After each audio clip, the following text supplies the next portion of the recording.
Hello children of Dover and especially year 6. Today I thought we'd have a go at making a dichotomy key, which is when you literally means to split something in half. So we're going to have a look at these 8 leaves that I've collected. As you can see, we've got some different shapes, different colours, and what we have to do is we have to think about splitting them into 2 groups. Now, looking at them on first appearance, I'm thinking, well, actually, some of them have these serrated edges and some have smooth edges. So what I might do is sort them into those with serrated edges. That one's dried out a bit in the sun. That's got a serrated edge. That one also is dried out in the sun. And that one actually has a serrated edge. If you look very closely, you can just see. So I'm going to put them into their 2 groups. So there we've got our 4 leaves and our 4 leaves. And to help me, I'm going to use a tree diagram. And we just draw it simply like that, a bit like a Christmas tree. So my first question will be, has serrated edges? And this will help us to split them into those that have serrated edges and those that don't. Okay, so once we've got to this stage, I'm just going to do a quick sketch of my leaves that I have with the serrated edges. Very, very quick. And then we've got our holly leaf there. It's a good idea to know the names of the leaves that you're using, but if not, you can actually, there's quite a few apps that you can use to help you, which you take a photograph of. PlantNet is one app that I would definitely advise using. Okay, so once we've got to this stage, we then have to separate them further. Now, looking at this group, I don't know if you can see on the camera, but I can see that these 2 leaves are actually a darker colour than these 2. So again, we could split them again using our dichotomy key into 2. So I'm going to say, as question 2, is dark green? Question mark. Okay, and then again, I'm going to continue my tree diagram, and I'm going to have my yes and my no. Okay, so now here we've got our holly leaf and we've got our nettle leaf. Please excuse the drawings. Okay, and I now need to sort these 2 into a further tree diagram. So I'm going to look at them again, and I'm going to think, how can I tell these apart? Now, do excuse the nettle, which is dried out. Holly obviously has spiky leaves, and nettles have a sort of sting to them, and that's both sort of to protect them from being eaten. Apparently, actually, holly leaves developed their spikes when Europe was joined to Africa and elephants used to eat them. They developed these to stop them being eaten. Interesting fact for you there. So now I'm thinking, question, is it spiky? So this is going to be my question down here. Is it spiky? And again, I'm going to have my tree, and it's going to be divided. We've got yes, yes, and we've got no. Sorry, I didn't need my tree there. Sometimes you get a bit confused, but you can just score that out, and you can always copy it again. So if it's yes, I know it's going to be my holly leaf. And if it's no, I know that's going to be my nettle. My question should actually be at the top, but I will show you a neat copy at the end. It actually, when you're working through this, is quite complicated, so we'll just keep going with this.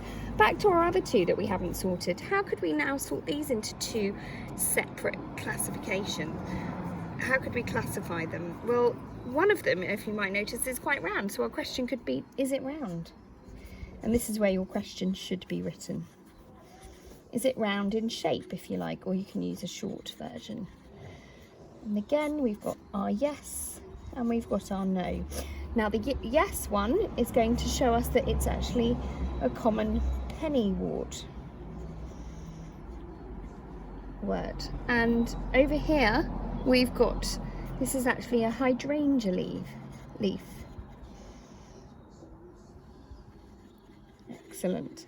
Okay, so we've now sorted these leaves in this half of our diagram. So we're going to come on over here and focus on these 4. If we just zoom in and have a quick look, I do apologise because I picked these earlier on in my hour exercise and they're shrivelling up a little bit now. Okay, so we've got, they're all sort of similar shapes. So again, I'm looking at the colour and I'm seeing that there are some that are dark green and some that aren't. So I think I'm going to have down here, my question number 3 is dark green again. Why not use that? This is on the separate side, so it's fine to do that. We're going to have our yes and we're going to have our no. Okay, so our dark green ones are these two. So I'm just going to quickly do a little sketch of that one and that one. Now, tell the difference between these two. They look quite similar actually, apart from this one's obviously bigger. But actually, if you smell this one, you'll notice it has a scent, and it's actually a bay leaf, which you may have seen your parents use for cooking. So I'm going to use that as my question. Oh, does it have a scent? Question mark. Again, we have our yes. Sorry, that's a bit close. And we have our no. So yes, if it does have a scent, it's a bay leaf. No, it's an olive leaf.